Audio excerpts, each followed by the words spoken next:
Olá pessoal, bem-vindos a mais uma aula. Última aula deixei um presentinho para vocês, vamos ver quem fez e mais uma aula de geometria, beleza? Espero que vocês percebam que nos aprofundamentos de geometria a gente acaba vendo outras matérias que vocês já viram nas aulas anteriores. Bastante matemática básica, proporção, beleza? Vamos dar uma olhadinha lá então. Aula 8 está lá a nossa chamadinha, vem para cá rapaz. E aí, essa brincadeirinha que estava para você lá. Quando você dá uma pedalada na bicicleta ao lado, isto é, quando a coroa acionada pelos pedais dá uma volta completa, qual é a distância aproximada percorrida pela bicicleta, sabendo que o comprimento de um círculo de raio R é igual a 2πr, onde π é aproximadamente igual a 3. Lembrando, ó, nem sempre o Enem te dá fórmulas, ok? Essa é uma fórmula simples e você deveria saber. Como foi no primeiro Enem, eles estavam testando, isso não acontece mais hoje, ok? Vamos lá. Tá lá a tua bicicletinha, então assim, vamos dar uma olhada. Quando você der uma volta completa com isso daqui, quantos centímetros você vai estar andando? Então assim, lembre-se que isso aqui é o diâmetro, então o raio é 15. Na tua coroa pequenininha, 10 é o diâmetro, então lembre-se que o raio é 5. E na tua rodinha grande aqui, 80 é o diâmetro, lembre-se que o raio é 40. Então assim, o que acontece isso? Quando você der uma volta completa na coroa da frente, na verdade você vai estar andando 2πr. Comprimento da circunferência. Só que na coroa da frente, professor, já uso o π como 3. No exercício disse para usar como 3 para ficar mais fácil. Na tua coroa da frente, o raio é, vamos dar uma olhada lá, 15. Então, de verdade, você vai estar andando 2 vezes 3 dá 60, vezes 15, ou dá 6 vezes 15, 90 centímetros. É isso que vai acontecer. Pessoal de física, provavelmente o professor Elton, se estivesse fazendo essa questão, ia fazer de um jeito diferente. Tem algumas fórmulas, mas eu acho que é bem fácil vocês entenderem. Se as duas catracas estão ligadas por uma corrente, se essa daqui andar 10 dentinhos da corrente, essa aqui vai andar 10. Se aqui andar 1000 dentinhos da corrente, essa aqui vai andar 1000 dentinhos da corrente. Se a da frente andou 90 centímetros, a de trás também vai andar 90 centímetros, beleza? Então vamos dar uma olhadinha lá. Vamos lá, para o aluno. Coroa traseira, quanto seria uma volta na coroa traseira? Para que isso de uma volta na traseira? Já explico para vocês por quê. Uma volta na coroa traseira, lembre-se que o raio é 5, vai ficar assim. 2 vezes π vezes r, dá 2 vezes 3, dá 6 vezes 5, 30 centímetros. Por que você fez isso? Porque é o seguinte, acabei de falar para vocês. Se a da frente andou 90 e a de trás, cada volta é 30, isso significa que se 90 forem deslocados pela corrente inteira, atrás também vai andar 90 centímetros. Ou seja, a de trás vai dar 3 voltas. Aliás, para qualquer criatura que conhece bicicleta com marchas, você vai saber que para você andar muito mais, quando você quer uma velocidade maior, você acaba colocando a maior na frente. Porque quando você dá uma volta completa, viram várias voltas no de trás. Beleza? Vamos dar uma olhada lá então. Então eu já sei que a de trás deu 3 voltas. Isso significa o quê? Agora dá uma olhada no desenho. O que você acha que acontece com a tua coroazinha pequenininha e com a roda inteirinha se os dois estão ligadinhos? Se essa criatura deu 3 voltas, a tua roda inteirinha também deu 3 voltas. Beleza, professor, agora eu entendi. Não precisava ter me visto, né? Vamos para lá. Ou seja, na roda traseira o comprimento é o quê? 2 vezes π vezes o raio. Só que o raio da traseira, olha lá, o raio é 40. 2 vezes 3 dá 6 vezes 40, 240 centímetros. Professor, vamos ver se tem essa resposta. Professor, tem. Cuidado. O Enem quase nunca faz pegadinha. Porém, então assim, lembre-se que você acabou de calcular isso aqui. E isso aqui era na primeira prova, então não era muito menos normal também isso. Você acabou de calcular que uma volta inteira dá 240. O problema é que a coroa pequenininha andou 3 voltas, então o pneu inteiro também vai andar 3 voltas. Então cuidado com isso. A tua resposta teria parcial, mas não seria total. Então vamos dar uma olhada lá. 240, que é 2 metros e 40 centímetros, vezes 3 voltas, 7 metros e 20. E olha que lindinha a sua resposta. Espero que vocês tenham conseguido fazer em casa ou que tenham pelo menos entendido agora. Beleza? Vamos lá. Olha que amor. A mesma questão aproveitou para mais uns conhecimentos, já deu uma misturadinha com física, alguma coisa bem normal. Com relação ao funcionamento de uma bicicleta de marchas, onde cada marcha é uma combinação a gente vai ver de análise combinatória, né? De uma das coroas dianteiras com uma das coroas traseiras. São formuladas as seguintes alternativas, ou afirmativas. Numa bicicleta que tenha 2 coroas dianteiras, 2 na frente. E 5 traseiras? 5 traseiras. É o total de 10 marchas possíveis, onde cada marcha representa a associação de uma da frente e uma da de trás. O que vocês acham disso? Verdadeiro. Esse é o princípio multiplicativo, tá? É o princípio fundamental de contagem na análise combinatória. Então, assim, só para vocês pensarem, imagina aqui, que aqui tem coroa 1, coroa 2 e aqui eu vou, sei lá, traseira 1, 2, 3, 4 e 5. Se você combinar 1 com qualquer uma dessas aqui, você vai ter uma única... Mãozinhas aparecem, depois eu explico de quem. Então, assim, você vai ter uma única marcha, ok? Combinação C1 com qualquer uma daquelas ali, você vai ter uma única marcha. Então seriam 5, C1, T1, C1, T2 e assim vai. Se você pegar C2 e fizer a mesma coisa, mais 5, ou seja, princípio fundamental de contagem, de quantas maneiras você pode escolher a primeira marcha? 2. De quantas maneiras você pode escolher a segunda coroa? 5. Número total, 10. Então essa aqui é verdadeira. Para frente. Em alta velocidade convém acionar a coroa dianteira de maior raio com a coroa traseira de maior raio também. Acabei de comentar isso aqui com vocês. Para quem anda de bicicleta sabe que não. Para maior velocidade você faz o quê? Você pega e coloca uma coroa gigante. E normalmente maior velocidade é quando você está numa descida ou num plano, que você não vai fazer isso na subida. Na subida se deixa a coroazinha pequenininha na frente, que daí você faz aquele, você faz até barulho, você está até escutando o pessoal subir, não sai do lugar, entende? Para uma maior velocidade você pega o quê? Uma coroa gigante na frente, grandona, e uma pequenininha atrás. Cada vez que você der uma volta aqui, a de trás vai dar várias voltas, e você vai conseguir desempenhar mais velocidade. Beleza? Então assim, pelo que está ali, maior da frente e traseira maior também. Mentira, tem que ser a maior da frente e uma traseira pequenininha. Beleza? Então essa aqui é fóssil. Não é falso, professor? Pode ser. 3. Em uma subida íngreme, convém acionar a coroa dianteira de menor raio e a coroa traseira de maior raio. O que vocês acham disso? Eu acabei de falar para vocês também. É isso aí, pessoal. Se você pega a pequenininha aqui, você vai pedalar bastante e essa aqui vai acabar se deslocando o quê? Menos, mas você vai fazer menos esforço, ok? Então assim, você vai ter que dar várias voltas aqui para que você dê uma inteira lá, mas vai sofrer menos.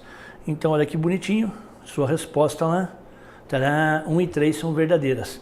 Então assim, num exercício que era tranquilinho ali, de semelhança, o pessoal já colocou um pouquinho de física, já colocou análise combinatória, bacana o exercício, tá? E outras vezes já apareceu, se você for procurar bicicleta no Enem, já apareceu pelo menos mais umas 2 vezes, beleza? Vamos para lá. Próximo, 1999. Aliás, meu momento de bobeira ali agora há pouco, o professor Marlos apareceu na porta e deu oi com a mãozinha, então de vez em quando um vem sacanear com a aula do outro, é normal. Tá, vamos lá. 1999, um marceneiro deseja construir uma escada trapezoidal. O que é isso, professor? Em forma de trapézio, né, o cidadão. Daí, com 5 degraus, de forma que o mais baixo e o mais alto tenham larguras, respectivamente 60 e 30 centímetros, conforme a figura. Está aí a escada. Degrau mais alto, 30, degrau mais baixo, 60. Vai afinando, vai afinando, vai afinando. Os degraus serão obtidos cortando-se uma peça linear de maneira, cujo comprimento mínimo deverá ser em centímetros. O que ele quer dizer, professor? O seguinte. A criatura pega uma peça de madeira gigante, vai lá e corta os 30 centímetros dali, com mais o pedaço do segundo degrau, com mais o pedaço do terceiro degrau, com mais o pedaço do quarto degrau e com mais os 60 centímetros do último, numa única peça. Ele quer pegar uma árvore só, uma tábua só, e fazer todos os degraus para ter menos perda. É isso aí. O cara quer pegar uma coisa só para ter menos perda, beleza? Daí tá lá. E essa tábua vai ter que ter qual o comprimento? Qual é o comprimento mínimo que ela deve ter para que você segue e dê certo tudo isso daí. Bom, primeiro comentário, eu acabei de falar para vocês, ou a gente fez na aula passada, perdão, semelhança e a gente acabou usando o exercício agora. Então assim, primeiro, por que isso aqui pode cair em semelhança? Eu explico. Porque é o seguinte, você sabe que todos os degraus devem estar na mesma distância, óbvio, senão se mata as velhinhas. Imagine 3 degraus juntos e um assim. Você só escuta aquele e velhinha morreu. Então assim, todos estão à mesma distância. Se eles estão à mesma distância e esse ângulo aqui é igual, você consegue fazer triângulozinhos semelhantes. Por que semelhantes? Esse lado e esse lado são iguais, esse ângulo e esse ângulo são iguais, esse outro ângulo e esse outro ângulo são iguais, e o terceiro aqui vai ser igualzinho, que faz 90 graus. Esses triângulos são semelhantes, na verdade são congruentes, são iguaizinhos. Tá, o que isso quer dizer disso? É o seguinte, esse pedaço aqui embaixo e esse pedaço são iguais, a sombra. Quando você for para outro degrau, essa sombra e essa sombra é igual. Então assim, semelhança de triângulos. Para quem conhece PA e PG, progressão aritmética e geométrica, isso aqui é uma PA. Cada degrau vai ser somado a mesma coisa, ok? Mas vamos num outro jeito mais fácil para resolver isso. Beleza? Vamos ver se eu escrevi aqui. O que é base média? Tem uma propriedade bastante bacaninha que é assim. Funciona, na verdade não é em triângulo, mas eu vou explicar no triângulo. Imagine um triângulo que tenha lados x, y e z de medidas. Tem uma propriedade que diz o seguinte, e a gente vai usar em outros capítulos também, então guarda aí. Quando você pega os pontos médios, o que são os pontos médios? São os pontos que dividem o segmento ao meio. Naquele pedacinho ali ele vai ter dois ladinhos iguais, dois segmentos iguais, ok? Então assim, se você pegar os pontos médios de dois lados e ligá-los num triângulo, esse segmentozinho que eu estou frisando ali e esse último são paralelos, propriedade, vão ser paralelos. E além disso, esse segmento vai dividir metade do segmento paralelo a ele. Ah, esse aqui vai de x, ali vai ser x sobre 2. Entendi. Quer ver? Se você pegar o pontinho médio deste lado, agora já não é mais um pontinho, é uma brotoeja, e o pontinho médio desse lado, e você ligar esses dois, esse segmentozinho aqui vai medir metade do z, e vai ser paralelo com o z. Se você pegar esse último pontinho aqui e ligar, esse segmento vai ser paralelo com o y e vai medir metade do y. Existe um exercício depois bem bacana de fazer e vocês vão perceber que você resolve só com essa teoria. Então assim, pontos médios num triângulo, quando ligados, acabam dando um segmento paralelo ao lado oposto a eles, a base deles, ok? E valerão metade desse lado oposto. Então assim, pontos médios você liga, vale metade do lado oposto a ele e é paralelo. Beleza? Tá, e daí, professor? Daí é o seguinte, aqui não existe base média, mas imagina assim, se você pegar um trapézio e você prolongar um trapézio, você tem um triângulo. Essa mesma propriedade é aplicada. Então é assim, quando você tem um triângulo, ou desculpa, um trapézio, eu normalmente chamo de Bzinho e Bzão. O que são Bzinho e Bzão? Vamos lá para o desenho. Bzinho e Bzão são base menor, os lados paralelos do trapézio chamado de bases, e base maior. E aí, quando você pega os pontos médios dessas criaturas, vai cair na mesma história do triângulozinho. Além de você ter certeza que isso aqui é paralelo às bases, ele vai medir metade da média. Ah, mas aqui é média? É, mas o triângulo é igual. Se você somar todo esse x aqui com nada aqui em cima, porque nada é zero, aqui no meio vai dar x sobre 2. Se você dividir, somar tudo isso daqui com nada desse lado, vai dar z, divide a z sobre 2. Então assim, no triângulo, a base menor seria zero. Então a média seria metade da base maior. Beleza? Mesma coisa. O que é a base média então? Soma as duas bases e divide por 2. A propriedade é a mesma. Ponto médio num trapézio, divide em duas partes iguais. O segmento aqui em cima e aqui embaixo são iguais, aqui em cima e aqui embaixo são iguais. E além disso, mede metade da soma das bases. Ou seja, é base média. Tá, e daí? Olha que coisa linda agora. Se eu sei que todas essas criaturas têm a mesma distância, então eu também sei, isso aqui não apaga, agora apagou.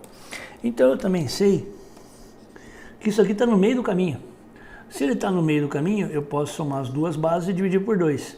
Se você somar as duas e dividir por 2, 30 mais 60 dá 90, dividido por 2, o segmento no meio vai medir 45. Ah, beleza. Daí, esse aqui é 45. Olha que bonitinho esse cara aqui. Esse cara está no meio, professor. Então tá. Então ele vale 30 mais 45 dividido por 2. 75 dividido por 2, esse cara aqui vai valer 37,5. Que mais?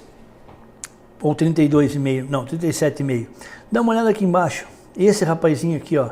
Esse rapazinho, esse degrauzinho aqui, está no meio de 60 e 45. Se você pegar 45 e 60 e dividir por 2, isso aqui vai dar 110 dividido por 2. Vamos dar uma olhada lá. 105, perdão. Então, dividido por 2, 52,5. Então, olha que legalzinho. Aliás, se você perceber a história da semelhança, eu falei para vocês, o crescimento é constante. Dá uma olhada lá. 30 para 37,5 aumentou 7,5, para 45 aumentou 7,5, para 52,5 aumentou 7,5, para 60 aumentou 7,5. Então assim, como é que fica o tamanho dessa coisa? Dá uma olhada. 30 mais 37,5 mais 45 mais 52,5 e mais 60. Como é base média, cada 2 que você soma vai dar 90. Olha que bonitinho. 90 mais 90 dá 180 mais 45, 225. Então assim, um exercíciozinho que você podia fazer usando funções, dá para usar com função? Dá, porque o crescimento é constante, tá ok? Vai dar uma funçãozinha fina ali. O que mais? Dá para usar com PA, a gente usou com semelhança e com base média. Belezinha? Então tá lá, vamos ver. Teu resultado 225, todos acertaram, parabéns, felicidades, tchau. Ó. Áreas, povo, o que você tem que saber de áreas para que a gente possa utilizar bem essa aula e as próximas com geometria espacial também? O que são áreas? É a quantidade do plano que fica dentro da figurinha. Então imagine o seguinte, vai que isso aqui é um quadrado, tá? Vai pela fé. 4 lados iguais, que mais? E 4 ângulos iguais a 90 graus. Como é que você calculava a porção do plano que ficava restrita a essas linhazinhas do perímetro, que ficava dentro da figura? A área do quadrado, tanto faz usar AQ ou SQ. Essa de surface, americano adora usar, o resto do planeta copia, então fica SQ. Vou usar A só de raiva. A área do quadrado era o quê? Lado ao quadrado. Essa era a área fundamental e todas as outras eram copiando isso. A área do retângulo. A área do retângulo de base B e altura H. A área do retângulo era base vezes altura. Povo, embora isso seja bobo, é bom que você consiga entender de onde essas fórmulas vêm. É bom que você consiga montar o teu jeito de pensar sobre isso. Já explico. Por exemplo, se eu sei que a área do retângulo é base vezes altura, se você traçar essa diagonal, você transforma isso aqui em 2 retângulos iguais. Ou seja, a área de um triângulo é a área de um retângulo dividido por 2. A área simples de um triângulo é base vezes altura dividido por 2. Ok? A área do círculo, lembre-se que várias vezes eu falei para vocês que algumas fórmulas simples não caem. Então você tem que saber. πr ao quadrado, π vezes o raio ao quadrado. Lembre-se que a área tem 2 dimensões, então assim, ou você tem 2 unidades ou ao quadrado, 2 unidades ou ao quadrado, 2 unidades ou ao quadrado, ok? O que mais tem que lembrar? Do teu trapézio, acabamos de falar, base maior, base menor e a distância entre essas duas bases é h. A área do trapézio é fácil, a área trapézio. Base maior mais base menor vezes a altura sobre 2. Aliás, a gente falou agora há pouco, a soma das duas bases dividido por 2 é exatamente a base média, ok? Então assim, se você souber só a base média e a altura, você calcula a área do trapézio. Quem mais? Paralelogramo. Pensa o seguinte, povo. Se você recortar esse triângulozinho aqui, e você passar esse triângulozinho para lá, na verdade nós teremos um retângulo. Ah, professor, bacana. Então assim, a área do paralelogramo é exatamente igual à área do retângulo. Base vezes a altura. Beleza? O que mais? Um losango. O losango tem, além de base vezes a altura, porque o losango também é um paralelogramo, dependendo de como ele esteja apoiado na tua figura aí. Ele sempre é um paralelogramo, mas dependendo de como ele esteja apoiado, você pode usar mais facilmente a forma do paralelogramo, ok? Então assim, o losango normalmente o pessoal chama isso aqui de diagonal maior, Dzão, isso aqui diagonal menor, Dzinho, e diz que a área do losango é diagonal maior vezes menor sobre 2. Essas figurinhas é bom você saber e não vou perder mais tempinho, tá? E daí, aqui eu fiz um desenho, tá meio fraquinho aqui na minha visão, mas vocês vão enxergar bem. Tem algumas coisinhas que você precisa saber e é bacaninha e a gente vai usar depois. É o seguinte, imagine que você precisa por algum motivo desenhar um triângulo retângulo. Você precisa de um ângulo 90 graus e você não tem transferidor. É o seguinte, toda vez que você desenhar uma circunferência e traçar o diâmetro é a maior corda. Se você tomar qualquer ponto na circunferência que não sejam as extremidades do diâmetro, que não sejam esses pontinhos aqui, eu tenho certeza absoluta que esse triângulo é retângulo. É sério, professor? É. Se você traçar a circunferência, desenha o diâmetro e pega um ponto fora desse diâmetro, se você ligar, decentemente, né? Se você ligar esses pontinhos aos extremos do diâmetro, esse pontinho é o extremo do diâmetro, esse triângulo obrigatoriamente vai ser um triângulo retângulo, então guarde isso. Ah, professor, se eu fizesse um outro ponto aqui, triângulo retângulo também. Aí se eu pegasse aqui embaixo, triângulo retângulo também, ok? Então assim, um jeito mais fácil de fazer triângulo retângulo. E mais uma coisa, se esse for o centro da circunferência, eu sei que é estranho, mas vê se você concorda que esse é o raio e esse é o raio. Como é que se calcula a altura de um triângulo? Do ponto mais alto até a base ou até a reta que passa pela base, ok? Então assim, a altura desse triângulozinho à esquerda e a altura desse triângulozinho, perdão, à direita. A altura desse triângulozinho à direita e esse outro aqui à esquerda é a mesma. As bases são iguais. Então adivinha o que acontece com as áreas. Essa área, área 1, a área 1, não um triângulo, cavalo, ó. E essa outra área, área 2, são iguais. Ah, professor, mas não parece. Parece que o triângulo que está do lado direito lá é mais gordinho. Não interessa, as áreas são iguais, pessoal. Cuidado com isso. Beleza? Então, assim, propriedade do triângulo retângulo bacana e essa das áreas iguais também vamos usar em breve. Beleza? Olha que amor, eu acho que esse foi um dos exercícios mais lindos que eu já vi do Enem. Espero que você goste. Enem 2004. Uma empresa produz tampas circulares de alumínio para tanques cilíndricos a partir de chapas quadradas de 2 metros de lado. Tá lá, chapinha quadrada de 2 por 2 e ele faz tampas para cilindros. Daí, para uma tampa grande, a empresa produz 4 tampas médias e 16 pequenas. Então você tem cilindros de várias formas. Se você vai pegar um grande, você usa uma só. Se você vai pegar os médios, você consegue fazer 4 tampas no mesmo quadrado. E se vai pegar o pequenininho, você consegue fazer 16, beleza? Usando o mesmo material. Vamos para frente. As sobras de material de produção diária das tampas grandes, médias e pequenas dessa empresa são doadas, respectivamente a 3 entidades. Então, entidade 1, 2 e 3, para efetuar a reciclagem do material. Se você não estiver ouvindo minha voz, é porque eu estou tomando água. Não morri, estou aqui, voltei. Então, assim, povo, a partir dessas informações pode concluir que a entidade 1 recebe mais do que 2, a 2 mais do que a 1, a 3 mais do que a 2, a 2 ninguém recebe nada e tal. Então é o seguinte, pelo que deu para entender é o seguinte, sobra de cada tipo de tampa vai para cada entidade. Tampa 1, entidade 1, tampa 2, entidade 2, tampa 3, entidade 3. E daí assim, cuidado com a sua visão comum de matemática. Uma das coisas mais fáceis de você fazer aqui é fazer besteira. Então assim, deixa eu te mostrar uma alternativa.